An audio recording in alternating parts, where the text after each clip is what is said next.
নিষেধাজ্ঞা, যুদ্ধ পরিস্থিতি এবং উচ্চ মূল্যস্ফীতির কারণে ইরানের অর্থনীতি ভেঙে পড়ার শঙ্কা থাকলেও বাস্তবে তা হয়নি। এর প্রধান কারণ হিসেবে দেশটির অভ্যন্তরীণ অর্থনৈতিক বৈচিত্র্যকে সামনে আনছেন বিশেষজ্ঞরা। বর্তমানে ইরানের জিডিপি প্রায় $360 বিলিয়ন।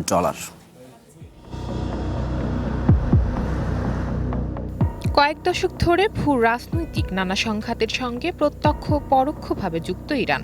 দেশটিতে ইসলামী বিপ্লবের পর থেকে টানা আমেরিকান নিষেধাজ্ঞার কারণে নাজুক অবস্থায় পড়ে দেশটির আন্তর্জাতিক বাণিজ্য। স্থবির হয়ে পড়ে বিদেশি বিনিয়োগ, প্রায় বন্ধ হয়ে যায় তেল রপ্তানি, যার ফলে খাদ্য মূল্যস্ফীতি পৌঁছায় প্রায় 90% কাছাকাছি। এরপরও ভেঙে পড়েনি দেশটির অর্থনীতি।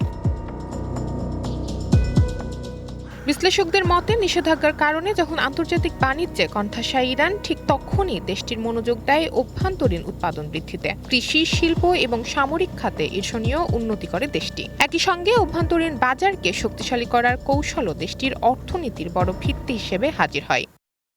অর্থনীতি ধসে পড়ার অর্থ হল সরকার কর্মচারীদের বেতন দিতে ব্যর্থ হবে বা দুর্ভিক্ষ দেখা দেবে।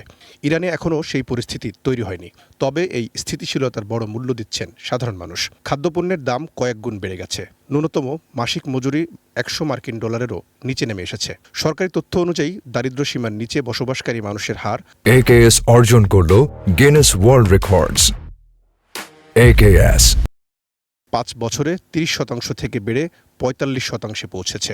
IMF এর তথ্য অনুযায়ী গত 5 বছরে ইরানের জিডিপির সূচক চলেছে উত্থান পতনের মধ্য দিয়ে। নিষেধাজ্ঞা ও যুদ্ধের প্রভাবে কখনো কখনো স্থবির হয়ে পড়ে দেশটির অভ্যন্তরীণ উৎপাদন। যুদ্ধ শেষে আবার ঘুরে দাঁড়াতে দেখা যায় দেশটিকে। একই সময়ে মূল্যস্ফীতিও ধারাবাহিকভাবে উচ্চ পর্যায়ে রয়েছে।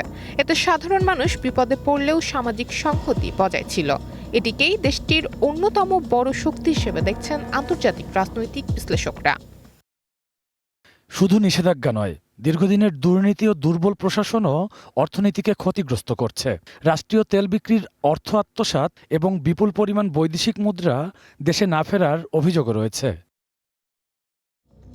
বিশ্লেষকদের মতে, চীন, রাশিয়া ও আঞ্চলিক অংশীদারদের সঙ্গে বাণিজ্য ইরানকে আপাতত টিকিয়ে রাখলেও যুদ্ধের ঝুঁকি কমানো এবং কূটনৈতিক সমাধান ছাড়া দীর্ঘমেয়াদে অর্থনীতির টেকসই পুনরুদ্ধার কঠিন হবে।